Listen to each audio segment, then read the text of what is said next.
آمن الرسول بما أنزل إليه من ربه والمؤمنون كل آمن بالله وملائكته وكتبه ورسله لا نفرق بين أحد من رسله وقالوا سمعنا وأطعنا غفرانك ربنا وإليك المصير. لا يكلف الله نفسا إلا وسعها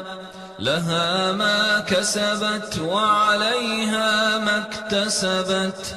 ربنا لا تؤاخذنا إن نسينا أو أخطأنا ربنا ولا تحمل علينا إصرا كما حملته على الذين من